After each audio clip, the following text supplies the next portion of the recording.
So everyone, welcome to Alone. Nice picture here, not like today outside, but yeah, delighted to be here at 6 at the BIM gathering, and want to take you through kind of some of the different work that we're doing in Kingspan at the minute. So we've heard a lot today about products and project level, but I'm going to talk about our approach on a product level.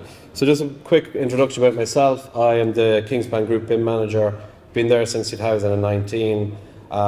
Completed a Masters in TUD in 2019 as well. It was a busy year. My topic was on the post-occupancy digital twin. I know you're going to talk a bit about digital twin later, so it'll be good to see that. And what was interesting is that I work on the digital team within Kingspan. I'm based in Icon, which is our innovation centre, and I'll just touch on the digital twin now in a minute. But just a little bit about Icon, what we're doing. We've built this innovation centre in Kings Court, and it's the home of our digital, our innovation and our R&D team.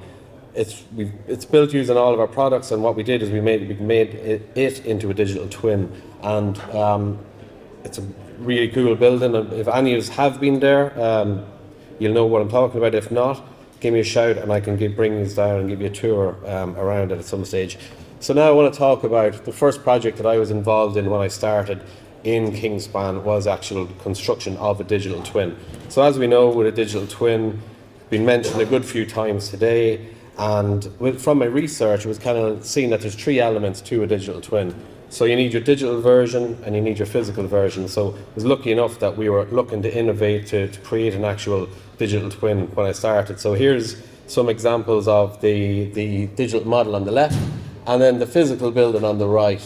So you can see how accurately it's been kind of represented. It does look a bit futuristic, does look like a spaceship sometimes, but it is innovation centre, like I say, and there's a good comparison where you can see the level of detail where we got down to even modelling the dry design cassettes on the building and the shading and so on. So not only is that a digital twin, so in order to have a digital twin, you need to have data with it. So what we did is we worked with Invicara on this. I think Invicara may be here today. We have a partnership with Invicara, and what they did, they were able to link the digital model to the physical model through the integration of building sensors across the building.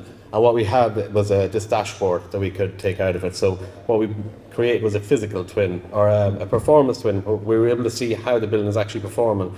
What we did as well was we started to add all the product data sheets and all that into the building, so every object that was represented in the building had all the information available through a user interface, which could then be selected and drilled down at a product level. Very granular and very effective.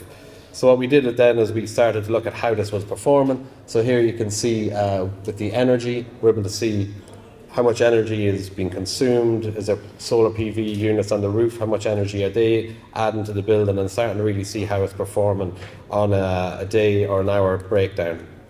And then you can take out all these cool graphs. You can actually drill down into it and take that, and if there's an issue in any of the buildings or any rooms in the building, you can go and interrogate it. So that was the first project I was involved in. So when I started that project, what I realised was the size and the scope and the scale of Kingspan. So first thing I had to do was try to source all the products for our own building to make a digital representation of it. And that was a bit of a troublesome task, I have to say, because there was content developed everywhere. You third-party hosting sites, people were making themselves. There was hundreds of silos created everywhere, and we had to try to find the best performing one, bringing in parameters that clashed and kind of removing parameters. So it was tedious. So I had a bit of a brainstorm, an idea, said, like, why don't we digitally represent every product within Kingspan? And it was taken on. So 5 years later, I'm still in it. I've realised the size and the scope of this project, like I say, trying to cover every product that's in the 5 divisions with a digital representation is a bit of a challenge, but it's one that we're well on the way with. And it, in turn, if we had that at the time, would have made our creation of a digital twin easier. So in turn, it should have therefore help our customers try to make their digital twins easier. That was my vision, and that's the title of this presentation is BIM Bundle. It's a manufacturer's approach to digital specification delivery. So what do you need for your project? Can we make it easier for you? Is it performing? And how can we make that easier and more accessible?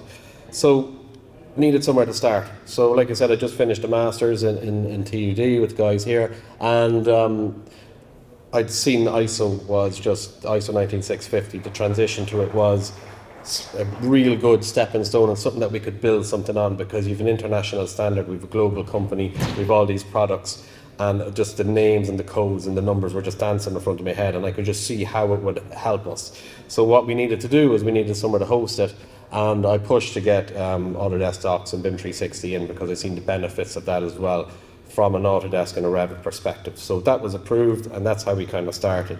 So once we had that done, like I say, with the common data environment, started to implement that. And it's easy to implement a common data environment if you have 2 or 3 people working on the same project with you. But when you're trying to implement this on a global scale, the challenge is just interesting. So what we had to do was we had to go into all the individual companies that we're working with, started to learn, educate and upskill. So that's what I think the messaging here is kind of saying, education about BIM, making it easier, like what people were saying today. It's not as complex as some people make it out. Let's try to assist each other, and let's try to make an approach that we can actually start to upscale and oversee. So that was what I did. Obviously with BIM 360, the benefits are there, the folder structure, single source of truth. But what was really the selling point for that, what I got it across, was the version and control. So how do you know you're using the latest version of a file? If you have an ISO naming convention attached to a document, the uploading and the automatic revision takes care of that. So that was just easy to get that sale across. So a bit about myself. Before I started, my background as an architectural technologist. There's some of my classmates in the room here today as well. And I started to bring what I had learned from previous projects in my architectural career to the role of the manufacturer. So if I was on the opposite side of the table and I wanted Kingspan's products, how could I get them? What would I want them to do? I would have to go and build them myself. That takes a lot of time. Do I have the right data? How is all this information contained within it? So I started to look at the rebuild plan of work, and I started to look at the different stages that a designer or an architect might be using. So we started to say, are you using a system wall? Are you using a generic model? Are you using a curtain panel? How are you doing it? How are you modifying all of this? Do you want them shaded instantly or individually? Do you want to manufacture from the model? So there's all of these challenges. So when you're building up a library, you're not just building up a library of individual components. They have to represent the product at all these multiple skill sets as well. So like I say, trying to make it easier for people with varying skill sets, and that's where we came up with just using these 2 LODs. So we focus on LOD 200 and 300, system wall and the roofs, because you could swap between the elements. So if you had a project that was in a concept design phase, move to the detailed design, you would just take the 300 and you'd swap it out. So it was kind of working like that. If a customer wanted to go to 400 to manufacture from or additional level of detail, we could do that as well. But bear in mind, you're trying to develop a library here as well and tailoring just for the individual ones. But so if we had multiple requests for it, we would start to look at it, and that's what we did with a lot of our products as well. So then that brings us on to the level of information. So representing the product with your geometry is one challenge, but representing it with your level of information is another. And what standard are you aligning your data to? So what we're doing, we are implementing a product information management system, and that is going to be our trusted source of product data. It'll give us content in multiple languages, and what we're doing is we're starting to implement that into our outbound channels. Is it a PDF document? Is it a Revit content that has all the parameters automatically filled whenever you go to it? And that's one of the challenges we're trying to really address. So if you put the 2 of them together, what you come up with is an approach that will start to reduce and eliminate the silos that we were finding within our business. So we've come up with a standardized way of representing our products on an overview Revit sheet, and a way that we can represent our products in 3D. So once a user or a customer has given access to BIM 360, they're familiar with the process already. And the thought is that this standardized approach, if they're in a different region, different language translation, they will be familiar with their approach already. And this is kind of what it looks like. I was trying to come up with a way that's not just individual PDFs that would kind of just be on the screen and you're kind of looking at one, but what you can see is different content that's being developed here from across our different divisions. And this is what I'm saying with the 5 different divisions. You've got insulated panels, you have light and air, which is really complex product that is for daylighting. You've got water and energy, and you have Kingspan access floors as well. So that kind of brings us to the scope and how we're getting along with this project progression in the last 5 years. And you can see each of those, there's still more to add, is a business that we have developed content for. And on BIM 360 at the minute, I'm overseeing 46 projects, nearly 1,600 companies on it with 2,200 internal and external designers. So what we're building is a community of Revit users looking for our products and trying to help them out, because we're not just using BIM 360 as a document way of sharing information, we're using it to support in your projects as well.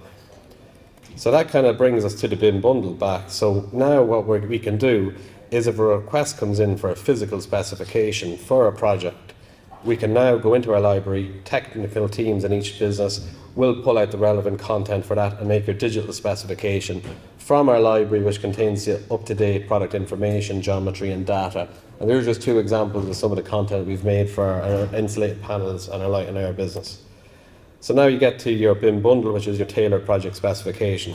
This starts to look familiar. So now what you can see, you get a project in Revit which contains the elements you need to represent your building. Is it an LOD 200? Is it an LOD 300? We have a cutting tool that enables you to cut openings in your products as well. And we've got our materials, which we have developed with our latest colour range, all available, all ready for you to go, so you don't have to go sourcing or creating content yourself.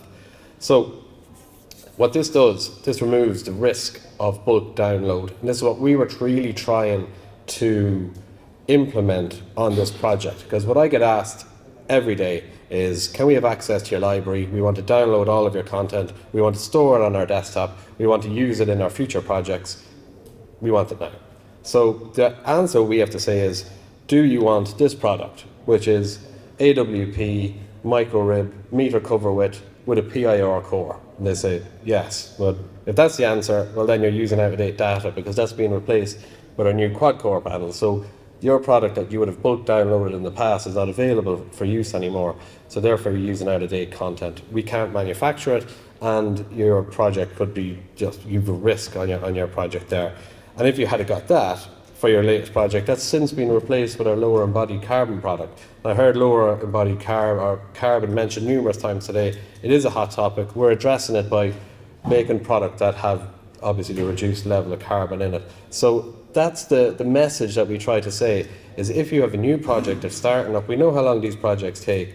Take 5 minutes, come to us, let us know what products you want, we'll make it available in bundle, you download it, we can support you. And what that does is it makes sure that you are now working with the latest content that we have available. So if you had to download this raised access floor system 3 months ago, it wouldn't have the automated parametric functionality that we've built into this that represents the products that we know we can get the limitations from our representatives in the business itself. So we can build all this content out to the right specification, the right functionality to include cuts around columns, etc. And that's kind of what you would be missing, is if you would downloaded the legacy content, you wouldn't have that functionality. So what we're also seeing as well is businesses that are within the group coming to us, and for the first time they're asking for Revit 3D content as a deliverable over a PDF or a 2D CAD detail. Businesses are coming, they're saying, we have a new product that's going to launch in 3 months. Can you manufacture this? I want to have this on BIM 360 as a deliverable from the start. So we are seeing a change in it. It is being gradual, like I say, I've been at this for 5 years, but the tide is turning, and it is starting to see that the message is getting across, which is probably the hardest thing to get in all of this as well.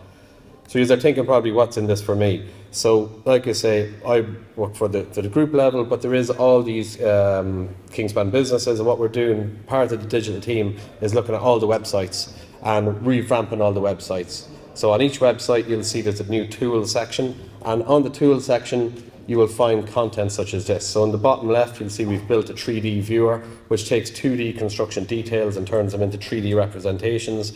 We've used Tekla, we've got KingCAD, which is a plugin for KingCAD, or for Tekla, which is kind of won the ICE award a few years previous. We've got collaboration on BIM 360, which I mentioned. Let's support you in your live project. And we've got request a BIM bundle. This will get you right through to a member of the team, which will make that content available for you. Another thing I heard today was collaboration. So we are really trying to push this. And what you see here is not just me putting random Revit logos on the map. These are Revit people that are available in all these regions and all these businesses that we have brought this approach to and trained them to use Revit BIM Collaborate Pro that can help you. So there is a lot of training and education that's involved in all this, but we are getting there, and we should start to see that populated more so. And just to finish, we are our own customers first. So everything that we do, every product that we make, we test it ourselves first. What you see here is an extension to a hospital in Honduras, which we have developed. We've made a federated model in Revit. We've done clash detection, all that kind of good stuff we heard today. And we have linked that to our internal ERP system. So this has been manufactured directly from our Revit model. And if we can do it, why not let's do it for all of our customers? So this is in Honduras, like I say, the panels have a bit to travel, so the content we've developed from North America, from our clean room business in the UK, from our light and air facilities is ready, and it's on site now at the minute. So it just shows the power of digital and what we're trying to do, and in line with our Planet Passionate approach. And that is it. I think I'm 2 minutes over, but thanks for listening. Set up.